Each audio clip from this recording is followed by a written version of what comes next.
कि इस कथा से कौन से श्रोता को क्या ग्रहण करना है, ये वक्ता की विशेषता होती है। सुखदेव जी जान गए,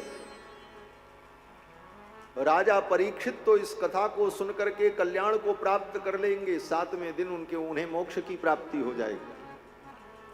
और ये मुनि महात्मा लोग बोले, ये मुनि महात्मा भगवान की कथा सुनकर के इन कथाओं का चिंतन करते हुए अपनी अपनी कंदराओं में चले जाएंगे। लेकिन जो ज्ञानोपदेश मैं आज कर रहा हूं, इस ज्ञानोपदेश की परंपरा आगे अगर कोई बढ़ाएगा तो ये सूत जी बढ़ाएंगे। ये पहचान लिया ना, सूत जी बैठे थे। कथा वक्ता तो अपने प्रवाह में बोलता है। वक्ता जब बोलता है तो श्रोता को कुछ बात समझ में आती है, कुछ नहीं भी समझ में आती है। कुछ बात छूट भी जाती है, लेकिन वो श्रोता होता है। श्रोता और विद्यार्थी में अंतर होता है। श्रोता को जो सुनाया जाए वो सुनेगा, कुछ ग्रहण करेगा, कुछ छूट जाएगा। लेकिन विद्यार्थी जो पढ़ने बैठता है उसको शंका होगी तो वहीं पाठ रुक जाएगा। अब ये विषय पहले स्पष्ट हो तब आगे बढ़े, तब पढ़ाई होती। पढ़ाई में और श्रवण में अंतर है। एक साथ दोनों काम सुखदेव जी ने किया है। राजा परीक्षित को कथा सुनाई है और सूत जी को पढ़ाया। सूत जी कहते हैं कि गुरुदेव जब कथा सुनाते थे कोई कोई बात समझ में नहीं आती थी। मुझे लगता था मैं कैसे पूछूं, ये तो कथा चल रही है, लेकिन मेरे मन के भाव को गुरुदेव जान जाते थे और उस विषय को पुनः स्पष्ट करते हुए वर्णन करते थे। इस प्रकार श्री सुखदेव जी ने इस भागवत को मुझे पढ़ाया है। सूत जी कहते हैं कि सुखदेव जी के मुख से इस कथा को मैंने पढ़ा है, वो मैं आप लोगों को सुना रहा हूं। इसलिए सूत जी महाराज ने सर्वप्रथम अपने गुरु सुखदेव जी को प्रणाम किया। बड़ा प्रसिद्ध श्लोक है भागवत का, यम प्रव्रजन्तमनुपेतमपेत कृत्यम द्वैपायनो विरह कातर आजुहाव पुत्रेति तन्मयतया तरवोभिनेदुस्तं सर्वभूत हृदयं मुनिमानतोस्मि। एक श्लोक में गुरु जी के चरणों में प्रणाम किया। तम सर्वभूत हृदयम मुनिम आनतोस्मि। ऐसे महामुनि सुखदेव के चरणों में मैं आनत हूं। आनत हूं माने प्रणाम कर रहा हूं। आनतोस्मि। पहले श्लोक में सूत जी महाराज ने सुखदेव जी के ज्ञान और वैराग्य का वर्णन किया।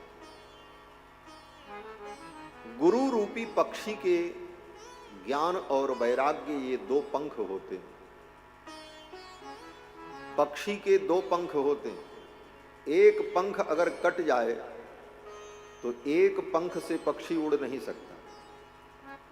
उभाभ्याम एव पक्षाभ्याम यथाखे पक्षिणाम गति। दो पंखों से ही पक्षी आकाश में उड़ता है।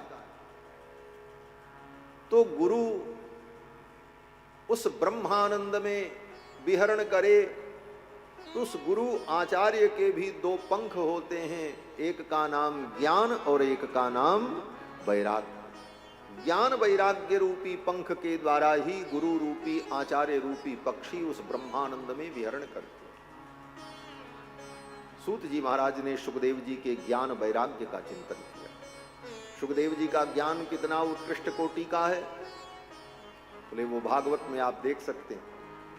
और वैराग्य, बोले वैराग्य इतना उत्कृष्ट है, जन्म लेते ही सब कुछ छोड़कर जंगल की ओर चले गए। यम प्रव्रजन्तम अनुपेतम अपेत कृत्यम। यही ज्ञान वैराग्य। पिताजी बुलाते रहे, बेटा रुक जाओ रुक जाओ। पुत्रेति तन्मयतया तरवो विनेदुस्तं सर्वभूत हृदयम मुनिमानतोस्मि। सुखदेव जी बुलाते रहे, ओ वेद व्यास जी बुलाते रहे, सुखदेव जी नहीं रुके, जंगल में चले गए और जाकर के समाधि में बैठ गए। ऐसे सुखदेव जी के चरणों में मैं आनत हूं, आनतोस्मि। फिर दूसरे श्लोक में गुरु जी का वंदन किया। एक श्लोक में गुरु जी का वंदन किया, संतोष नहीं हुआ, फिर दूसरे श्लोक में अपने गुरुदेव की करुणा का चिंतन कर। हमारे गुरुदेव करुणा वरुणालय, गुरु के अंदर बहुत ज्ञान हो, बहुत वैराग्य हो, लेकिन केवल ज्ञान वैराग्य मात्र से उस गुरु के द्वारा संसार के किसी प्राणी का कल्याण नहीं होता। क्यों बोले, जब तक उसके अंदर करुणा नहीं होगी तब तक संसार का कल्याण उसके द्वारा नहीं होगा। कोई गुरु हो, बड़े ज्ञानी हो, बड़े तत्वज्ञ हो, लेकिन संसार के प्राणियों के प्रति करुणा का भाव न हो, संसार जाए भाड़ में, हम तो तपस्या करने जा रहे हैं, जाकर के वो अपनी कंदरा में बैठ जाए, वो अपना उद्धार तो कर सकता है, लेकिन उसके उस ज्ञान और वैराग्य से संसार के किसी प्राणी का कल्याण नहीं हो सकता। इसीलिए कहा, आचार्य के अंदर ज्ञान भी हो, वैराग्य भी हो, लेकिन इसके साथ साथ आचार्य और गुरु के अंदर करुणा भी हो संसार के प्रति। तब ऐसे गुरु और आचार्य के द्वारा संसार के प्राणियों को मार्ग मिलता है, कल्याण का मार्ग मिलता है। सुखदेव जी को क्या गई थी कि वो राजा परीक्षित को कथा सुनाती, जिनको अपने बाप से मतलब नहीं, अपनी मां से मतलब नहीं, न घर द्वार से मतलब, यहां तक कि वैदिक कर्मकांड और संस्कारों से भी कोई मतलब न रखा, ऐसे वैराग्य संपन्न थे। कहते हैं, यम प्रव्रजंत मनुपेतम अपेत कृत्यम, यज्ञोपवीत भी नहीं हुआ, अनुपेत रहे, देह पर एक वस्त्र भी नहीं, दिगंबर, जिनको संसार से कोई अपेक्षा ही नहीं। ऐसे सुखदेव जी को क्या गर्ज गई थी कि राजा परीक्षित को 7 दिन बैठ करके कथा सुनाए। जो सुखदेव जी किसी दर के दरवाजे पर भी भिक्षा मांगने अगर जाते हैं तो केवल उतनी देर रुकते हैं जितनी देर में गाय दुही जाती है, गोदोह काल मात्र। उससे ज्यादा समय लगा और भिक्षा नहीं मिली तो बोले चलो दूसरी जगह मांग लेंगे, समय इतना नहीं है कि 2 रोटी के लिए इसके दरवाजे पर इतनी देर हम खड़े रहें। क्यों बोले, महापुरुषों के समय की बड़ी कीमत होती है, वो अपने समय को व्यर्थ नहीं कमाते। कहा है कि क्षणम नष्टे कुतो विद्या, क्षण जो नष्ट करेगा उसको विद्या कहां होगी, और जो कण नष्ट करेगा उसको धन नहीं होगा। क्षण और कण ये जो बचाता है वही विद्वान और वही धनवान बनता है, नीतिकारों ने कहा। तो सुखदेव जी महाराज को क्या गर्ज गई है कि 7 दिन तक बैठ करके कथा सुना। क्यों बोले, दक्षिणा भी नहीं लेनी, कोई मतलब भी नहीं, जरूरत भी नहीं, जिनको कपड़े की भी जरूरत नहीं उनको दक्षिणा और पैसे की क्या जरूरत, ऐसे वैराग्यवान थे। लेकिन 7 दिनों तक उन्होंने राजा परीक्षित को कथा सुनाई। क्यों सुनाई? राजा परीक्षित का कल्याण करने के लिए तो सुनाया, लेकिन राजा परीक्षित के कल्याण के साथ साथ कथा सुनाते हुए सूत जी को पढ़ाते हैं सुखदेव जी ये कथा कि आगे तुम इसे सुना करके विस्तार करना तो संसार के प्राणियों का कल्याण होगा, आगे भी लोग इसे सुन करके कल्याण को प्राप्त करेंगे। संसारिणाम करुणयाः पुराण गुह्यम, इस गुह्य पुराण को संसारिणाम करुणया, इस करुणा के कारण सुखदेव जी ने इसे सुनाया। पुराण गुह्यम तम व्याससून मुपयामि गुरुम मुनि नाम, ऐसे जो मुनियों के गुरु हैं व्यास जी के पुत्र सुखदेव जी महाराज, उपयामी, इस दूसरे श्लोक में सूत जी ने सुखदेव जी को प्रणाम नहीं किया, प्रणाम तो पहले श्लोक में कर लिया, तम सर्वभूत हृदयम मुनिमानतोस्मि। लेकिन इस दूसरे श्लोक में कहते हैं तम व्यास सून मुपयामि गुरुम मुनीनाम, जो व्यास जी के पुत्र बड़े बड़े मुनियों के भी गुरु हैं, ऐसे गुरु जी के चरणों में उपयामि गुरुम मुनीनाम, उपयामि माने तत् चरण समीपे गच्छामि, उनके चरणों के समीप में मैं बैठने जा रहा हूं, क्योंकि मुझे ये कथा सुनी। एक तरफ इधर राजा परीक्षित बैठे थे और इधर सुखदेव सूत जी महाराज बैठे, और सूत जी ने इस कथा को सुना। जहां कोई प्रसंग आता तो सुखदेव जी महाराज उन कथाओं का विस्तार से वर्णन करते, जहां बात समझ में ना आती वहां पर उसे खोल करके स्पष्ट करके सुनाते। इस प्रकार से श्री सूत जी महाराज ने सुखदेव जी से इस भागवत को पढ़ा।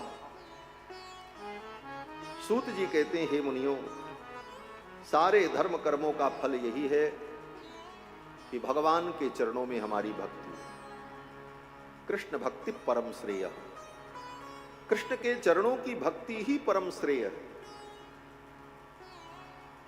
शास्त्र सारश्च सैव ही, और सभी शास्त्रों का सार भगवान की भक्ति है।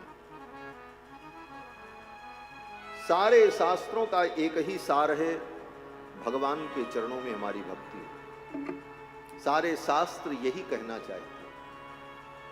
भले बातें अलग अलग प्रकार की हों, लेकिन सबका समन्वय और सबका पर्यवसान भगवान की भक्ति में। और वो भक्ति भगवान के चरणों में अगर हो जाए तो उसका फल क्या है? सूत जी कहते हैं कि वासुदेवे भगवती भक्ति योग प्रयोजितः, भगवान वासुदेव के चरणों में अपने भक्ति योग को जोड़ दो। हमें भक्ति करना है? बोले करना नहीं है, भक्ति तो तुम कर रहे हो। बड़ी सूक्ष्म बात है, भक्ति तो तुम कर रहे हो। भक्ति करना तुमको आता भी है, बहुत अच्छे से आता है, लेकिन किसकी भक्ति करनी चाहिए ये नहीं समझ में आ रहा है। भक्ति तो तुम कर रहे हो, बस तुम्हें इतना करना है कि जिस भक्ति को तुमने पुत्र से, पिता से, संसार से, धन से, भोग से जोड़ रखा है, उस भक्ति को तुम भगवान से जोड़ो। बस भक्ति तो तुम कर रहे हो, लेकिन तुम काम के भक्त हो, तुम लोभ के भक्त हो, तुम धन के भक्त हो, तुम संसार के भक्त हो। भक्ति माने प्रेम। प्रेम तो जीव कर रहा है, लेकिन संसार से कर रहा है। भक्ति तो हम कर रहे हैं, लेकिन वो भक्ति संसार की भक्ति हो रही है, वो संसार की न हो करके भगवान की हो। इसीलिए सूत जी कहते हैं वासुदेवे भगवती भक्ति योग प्रयोजितः, अपने इस भक्ति योग को तुम वासुदेव भगवान से जोड़ दो। प्रयोजिता युजिर योगे प्रकृष्ट रूपेण योजिता, अपनी इस भक्ति को, अपने इस प्रेम को भगवान से जोड़ दो। वासुदेव कैसे जोड़ दे? बोले अपनी इस भक्ति का गठबंधन कर दो भगवान वासुदेव के साथ। बोले गठबंधन तो पति पत्नी का होता है, पति और पत्नी का ग्रंथि बंधन होता है। कहते हाँ यही समझ लो, ये भक्ति जो है ये पत्नी है और भगवान पति। अपनी इस भक्ति को तुम भगवान से जोड़ दो, भक्ति का भगवान से विवाह कर दो। परिणाम क्या होगा? बोले कन्या का जब विवाह हो जाता है तो कन्या पुत्र को जन्म देती है, ब्याह के बाद संतान पैदा होती है। इस भक्ति योग को, भक्ति को तुमने भगवान से जोड़ दिया तो ये भक्ति दो पुत्रों को पैदा करेगी। एक का नाम ज्ञान होगा और एक का नाम वैराग्य होगा। ये भक्ति के दो पुत्र हैं ना, ज्ञान वैराग्य, जिसकी कथा कल सुनी। हमारी आपकी भक्ति तो है, लेकिन भक्ति के बेटे नहीं पैदा हो रहे हैं, न ज्ञान पैदा हो रहा, न वैराग्य पैदा हो रहा। क्यों नहीं हो रहा? क्योंकि हम भक्ति को भगवान से नहीं जोड़ रहे हैं। जब तक उसका ब्याह नहीं होगा भगवान से, तो कहां से बेटा बेटी पैदा हो? हम तो संसार से भक्ति में लगे। हमारी वास्तविक भक्ति तो संसार से हो रही है, और संसार से भक्ति जब होती है तो उससे ज्ञान वैराग्य नहीं पैदा होता। इसे भगवान से जोड़ दो तो ज्ञान वैराग्य पैदा हो जाए। जनयत्याशु वैराग्यम, ब्याह होने के कितने दिन बाद भक्ति पुत्र को पैदा करेगी? सूत जी महाराज कहते हैं ब्याह करते ही ज्ञान वैराग्य पैदा हो जाएंगे, 9 महीना नहीं लगेगा। जनयत्याशु, आशु माने तत्काल, जनयति जन्म दे देगी 2 पुत्रों को। कौन कौन? बोले वैराग्यम ज्ञानम च यदह हितुकम, वैराग्य पैदा हो जाएगा, ज्ञान पैदा हो जाएगा। यही करना है। संसार की जो भक्ति हम करने में लगे हैं, इधर भक्ति करने में लगे हैं, उधर भक्ति करने में लगे हैं, ये सब छोड़कर अनन्याश्चिंतयन्तो माम ये जनाः पर्युपासते, अनन्य भाव से भगवान के चरणों की हम भक्ति करें तो ज्ञान वैराग्य भी उत्पन्न हो जाए। सारे धर्म कर्मों का यही परम फल है। सूत जी कहते हैं तुमने अपने जीवन में सब धर्म किए, दान किया, यज्ञ किया, तीर्थ में गए, गुरु की सेवा की, माता पिता की सेवा की, धर्म के सभी आचरणों को तुमने किया और अच्छे ढंग से किया। धर्मः स्वनुष्ठितः पुंसाम, लेकिन इतना सब करने के बाद भगवान से, भगवान की कथा से, भगवान के नाम से प्रेम नहीं हुआ। तो सूत जी कहते तुमने जो किया वो सब व्यर्थ हो गए। कितनों गंगा नहाए, कितना तीर्थ घूमे, कितना दान किया, वो तुम्हारा सब धर्म कैसा था? सूत जी कहते श्रम एव ही केवलम, तुमने केवल परिश्रम किया, उसका फल नहीं मिला। इन सारे धर्म कर्मों का फल है कि भगवान के चरणों में हमारी भक्ति दृढ़ हो। ये सब धर्म का यही उद्देश्य। ये नहीं है कि हम धर्म करने जाएं, तीर्थ करने जाएं तो इसका फल मिले कि हमारे बेटे की नौकरी लग जाए, हमारा रोग दूर हो जाए, हमारे घुटने में दर्द है ये ठीक हो जाए। यही सब अज्ञानी प्राणी ढूंढते रहते हैं। ये संसार अज्ञानियों से भरा है महाराज। अज्ञानी प्राणी धर्म का फल यही समझते हैं, तीर्थ करें, धर्म करें तो हमारी सब दुनिया और हमारी ये सारी व्यवस्था सब बढ़िया बनी रहे और हम आनंद भोगते रहे। बोले चाहे तुम धर्म कर्म करो चाहे मत करो, जितना दुख सुख तुमको इस संसार में मिलना है उतना मिलेगा ही मिलेगा। कुछ नहीं करोगे तब भी मिलेगा, करोगे तब भी मिलेगा। हाँ, बड़े बड़े नास्तिकों को सुख मिलता है कि नहीं मिलता? जो भगवान को मानते ही नहीं, पानी पी पी करके जो ईश्वर को गाली देते हैं, वो भी संसार में रोटी पाते हैं, उनको भी रोटी मिलता है, उनको भी रोटी मिलती है।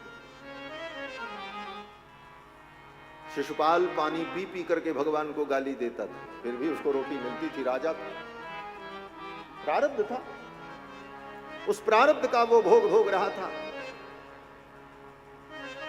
इस बात को समझना चाहिए। इन धर्म कर्मों का फल है तत्व ज्ञान, तीर्थ सेवन, दान, पूजा, यज्ञ, इन सारे कर्मों का उद्देश्य है कि हमारे अंतःकरण की शुद्धि हो और हमें तत्व ज्ञान प्राप्त हो, हम तत्व को समझकर परमात्मा के चरणों की भक्ति को प्राप्त कर लें। यह इन सारे धर्म कर्मों का उद्देश्य है। धर्म कर्मों का उद्देश्य ये नहीं है कि हमारी तुच्छ कामनाएं जो संसार की हैं वो पूरी हो। आप कहोगे महाराज पुराण में, पोथियों में तो यही लिखा हुआ, ये पाठ कर लो तो ये फल मिले, ये पाठ करो तो ये फल मिल जाएगा। इस मंत्र का इतना जप कर लो तो ये चीज मिल जाएगी, तुम्हारी ये इच्छा पूरी हो जाएगी। लिखा तो यही है सर्वत्र। बोले वो लिखा है, क्यों लिखा है? बोले वो इसलिए लिखा है कि उस कार्य में तुम्हारी प्रवृत्ति हो,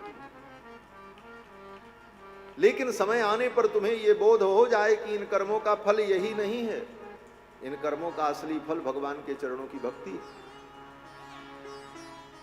लेकिन अब अज्ञानी प्राणी को यह बात तो समझ में आएगी नहीं, धीरे धीरे समझ में आती है।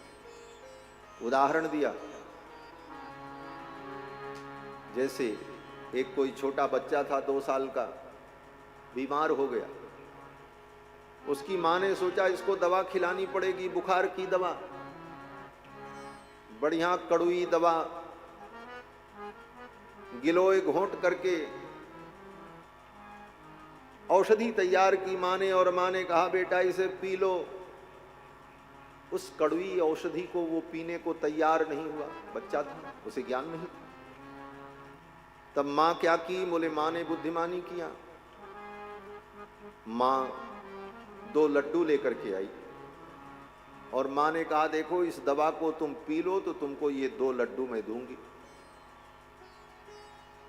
बच्चे ने सोचा दवा पीने का फल है लड्डू, दवा पिएंगे तो लड्डू मिलेगा। उस लड्डू के लालच में उस बच्चे ने दवा पी ली। फिर मैया ने तुरंत लड्डू दे दिया, लड्डू खाया, मुंह मीठा हो गया, बात खत्म हो गई। लेकिन विचार करो, इस घटना में उस बच्चे ने यही समझा कि इस कड़वी दवा को पीने का फल क्या है? लड्डू, लड्डू मिला, बस इतना ही समझा। लेकिन मां क्या समझती है? मां जानती है कि इस दवा पीने का फल लड्डू नहीं है, लड्डू तो वैसे भी मिल सकता था। इस दवा को पीने का फल है रोग की निवृत्ति, इस दवा को पीने से इसका रोग नष्ट हो जाए। लेकिन अज्ञानी बच्चे ने तो यही समझा कि इसका मतलब है इस दवा पीने का फल है 2 लड्डू, बच्चे ने यही समझा। तो शास्त्रों में जो लिखा है कि ये करो तो ये फल होगा, ये शास्त्र हजारों हजारों माता पिता से भी ज्यादा करुणावान है। माता पिता में उतनी करुणा नहीं हो सकती जितनी करुणा इन शास्त्रों में। शास्त्र जीव का कल्याण चाहते, इसलिए शास्त्र ये लालच देते हैं। जैसे मां लड्डू का लालच दे करके औषधि पिला देती है, रोग दूर हो जाता है, उसी तरह शास्त्र कहता है चलो चलो ये पूजा कर लो तो ये तुमको मिल जाएगा, ये मिल जाएगा। इस लालच में ये धर्म में प्रवृत्त होगा तो इसे एक न एक दिन कल्याण की प्राप्ति हो जाएगी और इसे सही मार्ग, ये शास्त्र की करुणा। किसी प्रकार ये धर्म करने को तैयार हो। तो धर्म का वास्तविक फल क्या है? तत्व ज्ञान, भगवान के चरणों की भक्ति, परम कल्याण। सूत जी महाराज कहते हैं जो परम तत्व है, उस परम तत्व को विद्वान लोग अद्वय ज्ञान कहते हैं, अद्वैत ज्ञान कहते हैं। वदन्ति तत्तत्त्वविदं तत्त्वविदः तत्त्वं यज्ञानमद्वयं ब्रह्मेति परमात्मेति भगवान इति शब्दते। बड़े बड़े तत्वविद लोग जिस तत्व का वर्णन करते हैं अद्वय ज्ञान का, वो क्या है? बोले वही ब्रह्म है, अद्वैत है, उसके अलावा दूसरा नहीं है, इसलिए वो अद्वैत है। सृष्टि के प्रारंभ में भी वही है, सृष्टि के बाद भी वही। सृष्टि के पहले वो सूक्ष्म रूप में था और इस सृष्टि के रूप में स्थूल रूप में। इन दोनों का जो अभेद है इसी का नाम अद्वैत है।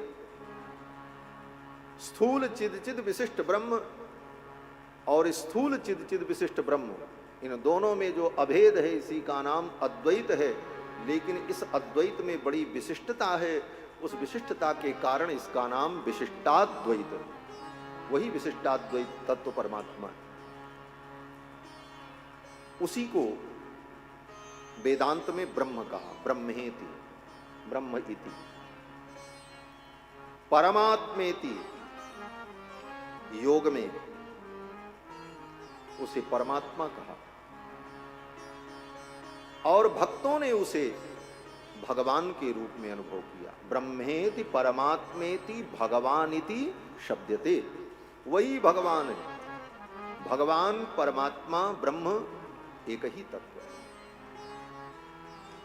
कुछ लोग भगवान और ब्रह्म में भी भेद मानते हैं, कहते हैं ब्रह्म जो है वो अलग है,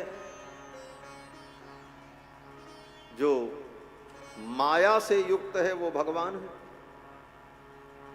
और अविद्या से युक्त जो है वो जीव है, और जो माया अविद्या दोनों विकारों से विनिर्मुक्त है वो सजातीय विजातीय स्वगत भेद शून्य ब्रह्म है। परंतु सूत जी महाराज तो कहते हैं कि ब्रह्मेति परमात्मेति भगवानिति शब्दते, वही ब्रह्म है, वही परमात्मा है, वही भगवान है। और उन भगवान के चरणों की भक्ति, तत्व विज्ञान जीव को मुक्ति प्रदान कर देता है। कहते हैं वे भगवान ही सृष्टि के प्रारंभ में 3 रूपों में प्रकाशित होते हैं, सत्व, रज और तम। इन 3 गुणों के माध्यम से, प्रकृति के इन 3 गुणों के माध्यम से वे परमात्मा 3 रूपों में प्रकाशित होते हैं, जिनको ब्रह्मा, विष्णु और महेश कहा जाता है। सत्वम रजस्तम इति प्रकृतेर गुणास्तैर युक्तः परः पुरुष एक इहास्य धत्ते, वही एक पुरुष परमात्मा सत रज तम, इन 3 गुणों के आश्रय से 3 रूपों में प्रकाशित होता है। स्थित्यादये 3 कार्यों के लिए, क्या कार्य बोले? सृष्टि, पालन और संहार। इन 3 कार्यों के लिए वे परमात्मा 3 रूपों में प्रकाशित होते हैं, और उनका नाम क्या होता है? बोले हरि बिरंची हरेति संज्ञा। हरि, हरि माने भगवान नारायण, बिरंची माने ब्रह्मा, और हर माने भगवान महादेव। 3 रूपों। अब इन 3 रूपों में भी भगवान का सत्व प्रधान रूप जो है वो नारायण रूप, और रजोगुण का आश्रय लेकर के जो स्वरूप प्रकट होता है वो विरंची ब्रह्मा का रूप, और तम का आश्रय लेकर के जो स्वरूप प्रकट होता है वो भगवान शिव का स्वरूप। श्रेयांसि तत्र खलु सत्व तनोर नृणाम शिव। इन समस्त रूपों में जो भगवान का सत्वमय रूप है,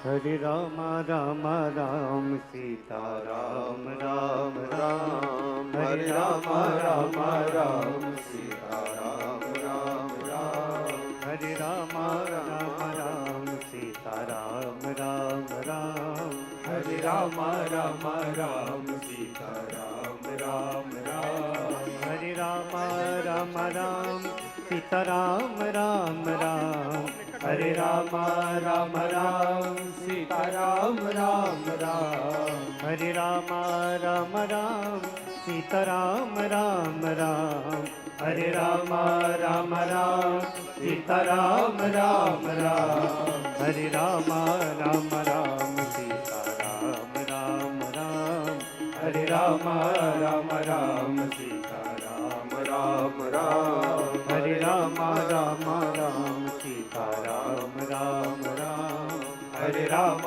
राम राम सीता राम राम राम, हरे राम राम राम सीता राम राम राम, हरे राम राम राम सीता राम राम राम। हरे राम राम राम सीता राम राम राम। हरे राम राम राम सीता राम राम राम। हरे राम राम राम सीता राम राम राम। हरे राम राम राम सीता राम राम राम। आप सब लोग भी ताली बजा करके भगवान नाम संकीर्तन कर लो। इस संकीर्तन की बड़ी महिमा है। हमारे श्री वैष्णव परंपरा में एक महान संत हुए श्री मोदलता जी। आपको लग रहा होगा ये मोदलता तो किसी सखी का नाम है। बोले उनकी उपासना रसिक उपासना थी। किशोरी जी को अपनी बहन मानते हुए सखी भाव से उनकी उपासना, इसलिए उनका नाम श्री मोदलता जी। मिथिला में हुए बड़े सिद्ध कोटि के संत। आज जो श्री राम विवाह महोत्सव यत्र तत्र बड़े धूमधाम से होता है,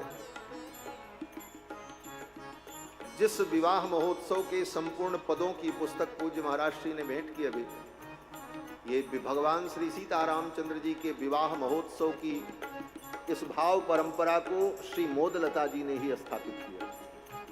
उन्हीं के द्वारा ये परंपरा आगे बढ़ी। और उस समय श्रीमद् रामचरित मानस को ही, रामायण जी को ही कपड़े से सजाकर दुल्हा दुल्हन के रूप में विराजमान करके उन्हीं का विवाह करने की ये परंपरा शुरू हुई थी। अब ये विवाह परंपरा का उत्सव कितना विशाल होता चला गया। मोदलता जी, उनकी तपस्थली में जाकर के मैंने दर्शन किया है, जहाँ वो तप करते थे और जहाँ वो विराजमान थे।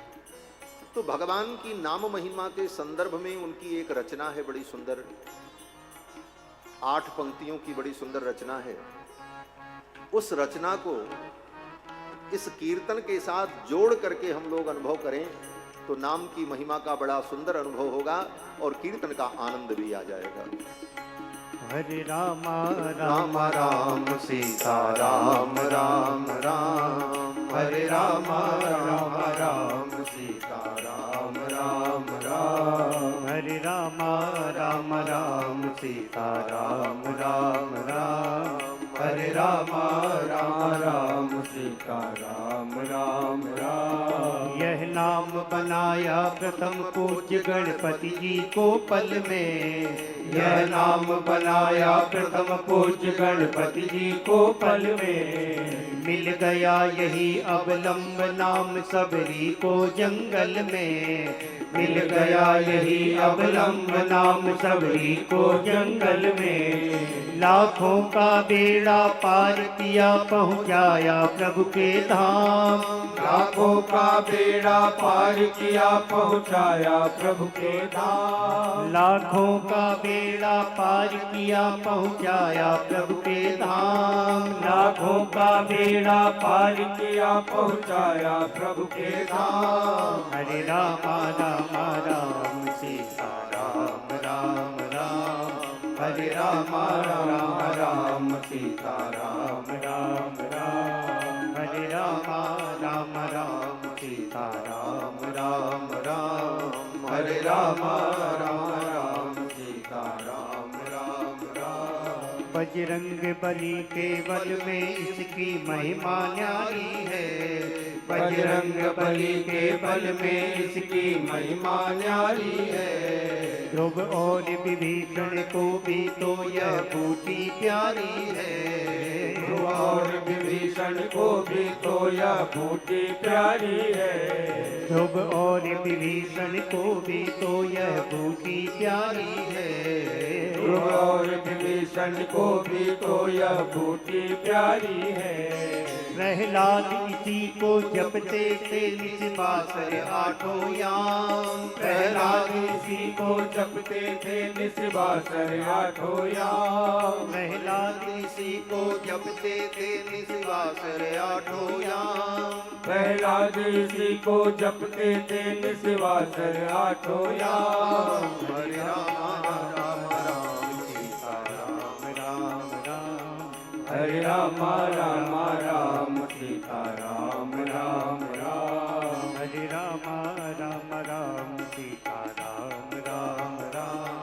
हरे राम राम राम सीता राम राम राम। ब्रह्मा के चारों वेदों से यह नाम निकलता है।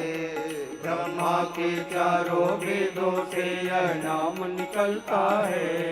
शिव जी के मानस मंदिर में दीपक सा जलता है।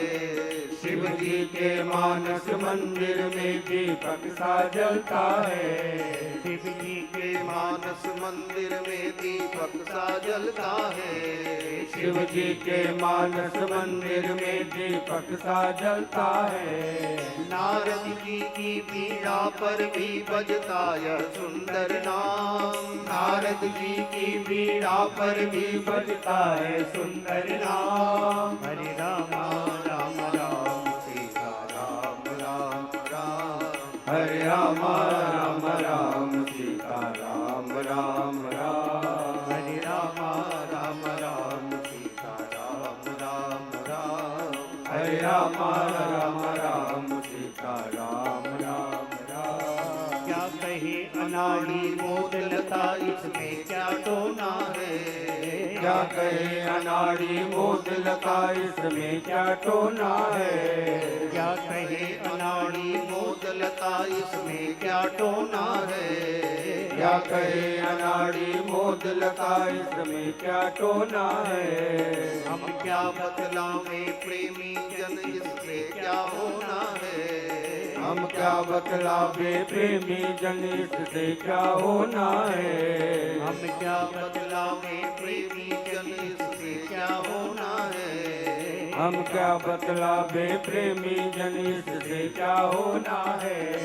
जब करके देखो श्रद्धा से होवेगा पूर्ण काम। जब करके देखो श्रद्धा से होवेगा पूर्ण काम। जब करके देखो श्रद्धा से होवेगा पूर्ण काम।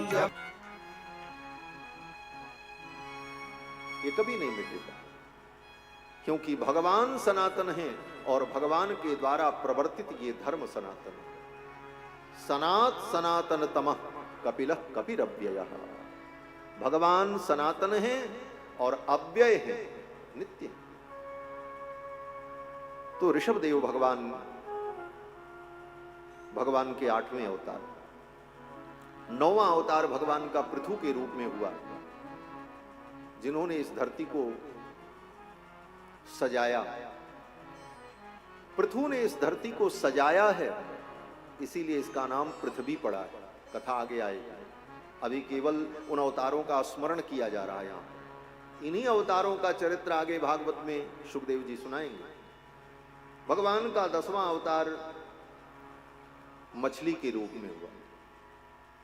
चाक्षुष मनवंतर में महर्षियों की रक्षा के लिए, मनु जी की रक्षा के लिए भगवान ने मत्स्यावतार धारण किया।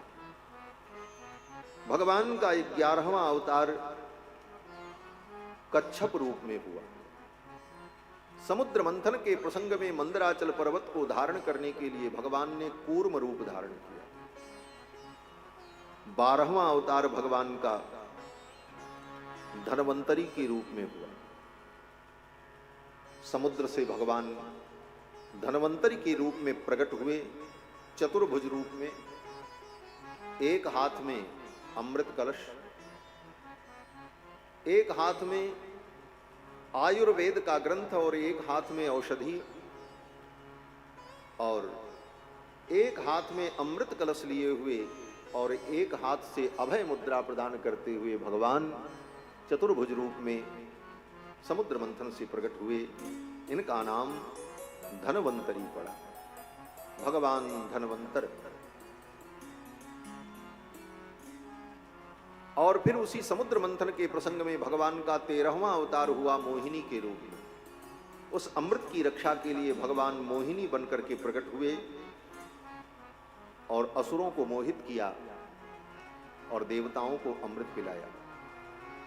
भगवान का 14वां अवतार नरसिंह के रूप में हुआ। हिरण्यकश्यपु की सभा में खंभे को फाड़ करके भगवान प्रकट हुए, नरसिंह रूप। 15वां अवतार भगवान का वामन के रूप में हुआ और 3 पग पृथ्वी की याचना के क्रम में वामन भगवान ने राजा बलि का सब कुछ ले लिया। 16वां अवतार भगवान का परशुराम जी के रूप में हुआ, जिन्होंने दुष्ट राजाओं का संहार करके धर्म की स्थापना की। 17वां अवतार भगवान का वेदव्यास जी के रूप में हुआ, जिन्होंने वेदों के संपूर्ण ज्ञान को 18 पुराण और महाभारत के रूप में प्रकट किया। 18 पुराण और महाभारत की रचना की। ये वेदव्यास जी भगवान के 17वें अवतार हैं। और 18वां अवतार भगवान का अयोध्या में हुआ, श्री राम रूप में। नर देवत्वमापन्न सुर कार्य चिकीर्षया, नर के रूप में नारायण आए। कहां? अयोध्या में। और एक रूप में नहीं, कृत्वात्मानं चतुर्विधम, चार रूपों में, राम, लक्ष्मण, भरत, शत्रुघ्न। इस अवतार में भगवान ने बहुत सारी लीलाएं की, लेकिन एक लीला का यहां पर स्मरण किया है भागवत में वेदव्यास जी ने। समुद्र निग्रहादीनी, समुद्र निग्रहादीनी चक्रे वीर्याण्यतः परम। राम जी ने बहुत लीलाएं की, रावण को मारा, ऋषियों पर कृपा की, सबरी पर कृपा की, बाली का वध किया। लेकिन एक कथा का स्मरण करते हैं, समुद्र निग्रहादि। रामा अवतार में भगवान ने समुद्र का निग्रह, समुद्र को बांधा, समुद्र पर सेतु बांधा। आज तक की सृष्टि में कोई समुद्र पर सेतु बांध न सका, बाकी काम तो सबने किया। अन्य अवतारों में भी भगवान ने दुष्टों का संहार किया, अन्य अवतारों में भी भगवान ने भक्तों पर कृपा की है, और भी अनेक लोगों ने दुष्टों का संहार किया है। लेकिन समुद्र पर सेतु बांधने जैसा कार्य सृष्टि में कभी किसी ने नहीं किया था, और राम जी के बाद आज तक कोई कर न सका। इसलिए समुद्र निग्रह जो है, ये राम जी की बड़ी विलक्षण लीला है। एक लीला के माध्यम से राम जी के विलक्षण चरित्र का स्मरण किया है सूत जी ने कि समुद्र निग्रहादीनी चक्रे वीर्याण्यतः परम। ये भगवान का 18वां अवतार। 19वां अवतार भगवान का बलराम जी के रूप में हुआ। 20वां अवतार भगवान का देवकी नंदन के रूप में हुआ, नंद नंदन के रूप में हुआ। और 21वां अवतार भगवान का बुद्ध अवतार, भगवान बुद्ध। ततः कलौ संप्रवृत्ते सम्मोहाय सुरद्विषाम। कलयुग के प्रारंभ होने पर आसुरी प्रकृति के प्राणियों को मोहित करने के लिए भगवान बुद्ध रूप में अवतरित हुए। और भगवान ने क्या किया? आसुरी प्रकृति के प्राणियों को मोह में डाल दिया, भ्रमित कर दिया। किसी को भ्रमित कर देना, मोह में डाल देना। तो बुद्ध भगवान का अवतार क्यों हुआ था? बोले बुद्ध भगवान के अवतार का मुख्य प्रयोजन यही था, जो आसुरी प्रकृति के प्राणी हैं उनको मोह में डालकर सनातन धर्म से उनको दूर कर दिया जाए। क्यों? बोले ये अज्ञानी आसुरी प्रकृति के प्राणी अगर सनातन धर्म में रहेंगे तो सनातन धर्म का इनके द्वारा बहुत बड़ा नुकसान होगा, इसलिए इनको दूर कर देना ही अच्छा। और भगवान ने बुद्ध के रूप में अवतार लेकर के जो उपदेश दिया, क्या उपदेश दिया? बोले बुद्ध भगवान ने यही कहा, ये जो वेद है ये वेद सत्य नहीं है। इस वेद के द्वारा प्रतिपादित जो कर्मकांड है, इन कर्मकांडों से कुछ होने वाला नहीं है। इन यज्ञों में जो जीव की हिंसा है वो हिंसा अन्य हिंसा के समान ही है, पाप है। ये कह करके संपूर्ण वैदिक कर्मकांड का, वेदों का निषेध किया बुद्ध ने, जबकि भगवान थे। लेकिन ये भगवान की आसुर व्यामोह लीला थी। आसुर व्यामोह लीला माने असुरों को मोह में डालने को। जो सच्चे धर्मात्मा थे वो तो समझ गए, वेद कभी किसी का अहित नहीं करते, वेद से समस्त प्राणियों का कल्याण होता है। वेद के विरुद्ध भगवान भी बोले तो भगवान की बात नहीं माननी चाहिए। मनुष्य की क्या गति है?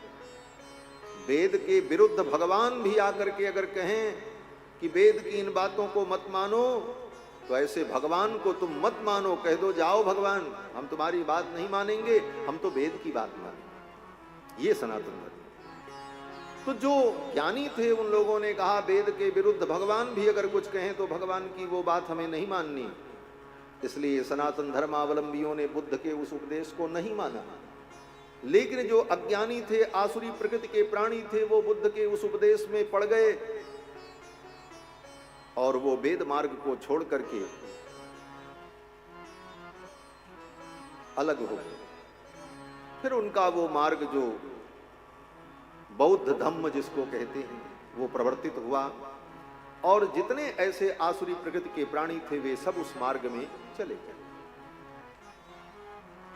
इस उद्देश्य से बुद्ध भगवान का अवतार हुआ। अपने शरीर का कोई भी अंग नष्ट हो अच्छी बात नहीं, लेकिन वही विराज नारायण। श्री सीता रामचंद्र भगवान की जय। अपने शरीर का कोई अंग नष्ट हो ये अच्छा नहीं, परंतु ऐसी परिस्थिति आ जाती है कि अब उस अंग को बचाया नहीं जा सकता, और अगर उसे बचाने का हम प्रयत्न करेंगे तो दूसरे अंग खराब हो जाएंगे उसके कारण। उस स्थिति में चिकित्सा शास्त्र कहता है उस अंग को काट करके अपने से अलग कर दो, ऑपरेशन कर। हमारे शरीर में कोई रोग हो जाता है, जब वह रोग ठीक होने की स्थिति में नहीं है और उस अंग को अगर बचाने का प्रयत्न करेंगे तो दूसरे अंग प्रभावित हो जाएंगे, रोगग्रस्त हो जाएंगे। तो चिकित्सा शास्त्र कहता है अब इस अंग को ही काट करके हटा दो। उसी प्रकार भगवान बुद्ध ने जब देखा कि मानवों में कुछ लोग ऐसे हैं जो आसुरी प्रकृति के हो चुके हैं, इन्हें बदला नहीं जा सकता, इन्हें सुधारा नहीं जा सकता, तो फिर इनके लिए दूसरा रास्ता निकाल दिया जाए, ये दूर चले जाएंगे, जिससे हमारे सनातन धर्म का स्वरूप सुरक्षित रहे। यही बुद्ध भगवान के अवतार का मुख्य उद्देश्य है। इस रहस्य को महापुरुषों ने समझा, भगवत भक्तों ने समझा, लेकिन जो मोहग्रस्त थे, आसुरी प्रकृति के लोग थे, वो नहीं समझ पाए।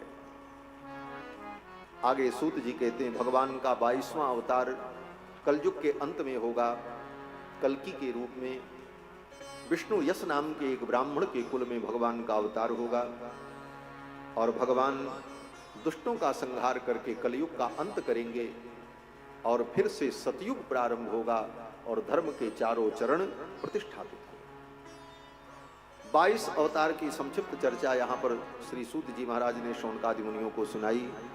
इन्हीं अवतारों का और इसके अतिरिक्त और भी अनेक अवतारों का विस्तार से वर्णन आगे पुराण में श्री सुखदेव जी ने राजा परीक्षित को सुनाया। सबसे पहले भागवत में भगवान के वेद व्यास अवतार का वर्णन होता है। द्वापरे समनुप्राप्ते तृतीये युग पर्यये जातः पराशराद् योगी वासव्याम कलया हरे। द्वापरे समनुप्राप्ते तृतीय युग पर्यय, द्वापर के प्रारंभ में ही पराशर महर्षि की पत्नी बासवी देवी के गर्भ से भगवान का वेदव्यास के रूप में अवतार हुआ। इस अवतार में प्रकट होकर वेदव्यास जी ने वेदों के रहस्य को 18 पुराण और महाभारत के रूप में प्रस्तुत किया। वेदव्यास जी ने महाभारत की रचना की, 17 पुराण की रचना कर, लेकिन वेदव्यास जी का मन खिन्न था। सरस्वती नदी के तट पर अपने आश्रम में बैठे थे, तब तक नारद जी आए। नारद जी ने देखा तो नारद जी ने पूछा, मुनिवर आप इतने खेद खिन्न क्यों हैं? तो वेद व्यास जी ने कहा, देवर्षि, मैंने विचार किया कि कलयुग आने वाला है, कलयुग में लोगों की मति बहुत अल्प हो जाएगी। वेदों के द्वारा जो तत्व ज्ञान प्राप्त होता है, उस तत्व ज्ञान को अल्पमति के प्राणी समझ नहीं पाएंगे। और वेद सब पढ़ नहीं सकते, क्योंकि वेद केवल ब्राह्मण, क्षत्रिय, वैश्य 3 वर्ण के लोग वेदाध्ययन के अधिकारी होते हैं। और इन 3 वर्ण के अतिरिक्त चतुर्थ वर्ण जो शूद्र हैं और स्त्रियां, इनको वेद पढ़ने का अधिकार नहीं। स्त्री को भी वेद पढ़ने का अधिकार नहीं। इसमें कहीं भेदभाव की दृष्टि नहीं है। ये सिद्धांत, ये नियम सबके लिए सब दवा नहीं होती।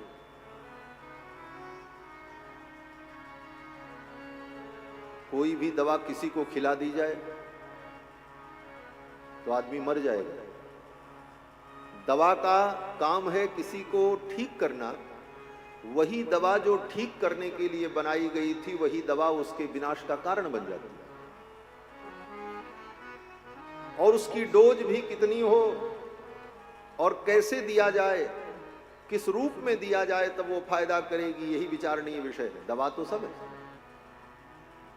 तो वेद भी ब्राह्मण, क्षत्रिय, वैश्य 3 वर्णों के लिए, और बाकी स्त्री और शूद्र जो 2 वर्ण हैं, उनका कल्याण कैसे हो? बोले वो वेदों के ज्ञान को ऋषि मुनि महात्माओं के माध्यम से कथा के रूप में सुनकर, सत्संग के रूप में जानकर वो कल्याण को प्राप्त करें। डायरेक्ट वेद पढ़ करके उन्हें वेद के तत्व को जानने के लिए अधिकृत नहीं किया गया। द्वापर युग तक यही व्यवस्था थी। ऋषि मुनियों के सन्निकट में रहने के कारण उन लोगों को भी वेद के रहस्य का ज्ञान प्राप्त हो जाता था जो वेद पढ़ने के अधिकारी नहीं थे। पढ़ने की जरूरत ही नहीं पड़ती थी। सब कुछ पढ़ करके ही नहीं जाना जाता है। आप गुरुजनों के सन्निकट रहो, उनकी सेवा में रहो, उनके सन्निकट रहकर जीवन व्यतीत करो, तो उनके आचरण से आपको संपूर्ण ज्ञान प्राप्त हो जाए। सब कुछ पढ़ना ही नहीं पड़ता। और स्त्रियां, बोले स्त्रियों को भी अपनी अपनी कुल परंपरा से सुन सुन करके बहुत कुछ ज्ञान प्राप्त हो जाता और उसी से उनका कल्याण हो जाता। लेकिन द्वापर युग के अंतिम काल में वेद व्यास जी ने विचार किया, कलयुग आएगा। कलयुग में जो वेद पढ़ने के अधिकारी हैं वो भी वेद नहीं पढ़ेंगे। जो पढ़ने के अधिकारी नहीं हैं उनकी तो बातें ही छोड़ दो। जिन ब्राह्मण, क्षत्रिय, वैश्य को वेद पढ़ना चाहिए, वे ब्राह्मण, क्षत्रिय, वैश्य भी वेद नहीं पढ़ेंगे। ये स्थिति हो जाएगी। आज बड़ी विचित्र स्थिति। जिसको पढ़ने का अधिकार नहीं वो पढ़ने के लिए लड़ाई लड़ता, कहता हम क्यों नहीं पढ़ सकते, हमारे लिए ऐसा क्यों लिखा। और जिसको पढ़ने का अधिकार है वो पढ़ना ही नहीं चाहता। यही कलयुग का प्रभाव है। कलि प्रभाव विरोध चहु ओरा, यही कलयुग का प्रभाव है। महाराज श्रीमद् रामचरित मानस में एक चौपाई है, सोचिए विप्र जो वेद विहीना, वो ब्राह्मण सोचनीय है जिसने वेद नहीं पढ़ा। ये तपस्या करना और साधना करना, ब्रह्म परमात्मा को ढूंढना, ये बाद का काम है। पहला काम है अध्ययन करना। प्रथमे नार्जिता विद्या, द्वितीये नार्जितम धनम, तृतीये न तपस्तप्तम, चतुर्थे किम करिष्यति। ये पहली अवस्था जो है, इस अवस्था में अध्ययन करना चाहिए। ये प्रथम अवस्था ब्रह्म ज्ञान प्राप्त करने के लिए नहीं है। इस अवस्था में ब्रह्म रूप जो वेद है उसका ज्ञान प्राप्त करो, फिर वो ब्रह्म ज्ञान तो बाद में प्राप्त ही होगा। आज स्थिति ये है कि ब्राह्मण भी वेद नहीं पढ़ते, डॉक्टर बनेंगे, इंजीनियर बनेंगे, दुनिया के सारे काम करेंगे, लेकिन वेद नहीं पढ़ सकते। और माँ बाप भी अगर बच्चे वेद पढ़ने चले जाएं तो माँ बाप सिर पकड़ के रोते हैं, कहीं हमारा बेटा साधु न बन जाए, महात्मा न बन जाए। जो पढ़ाई तुम पढ़ाना चाहते हो उसे पढ़ करके वो चोर भी बनेगा, डकैत भी बन सकता है। उस पढ़ाई को पढ़ करके बड़े बड़े स्मगलर और बड़े बड़े अपराधी बनते हैं। लेकिन जो वेद पढ़ने आता है, अगर उसने वेद का अध्ययन किया है तो वो सच्चरित्र पुरुष बन जाएगा। लेकिन माता पिता चाहते नहीं कि मेरा बेटा वेद पढ़े। तो कलयुग में तो महाराज ब्राह्मण भी वेद नहीं पढ़े। वेद पढ़ने की तो बात छोड़ दो, यज्ञोपवीत भी कंधे पर धारण करने वाले नहीं, उतार करके कहीं भी फेंक देते हैं। ऐसी स्थिति में वेद ज्ञान विहीन हो जाने पर लोगों का कल्याण कैसे? इस विचार से भगवान ने वेद व्यास के रूप में अवतार लेकर 17 पुराण और महाभारत की रचना की। इन पुराणों को सुनकर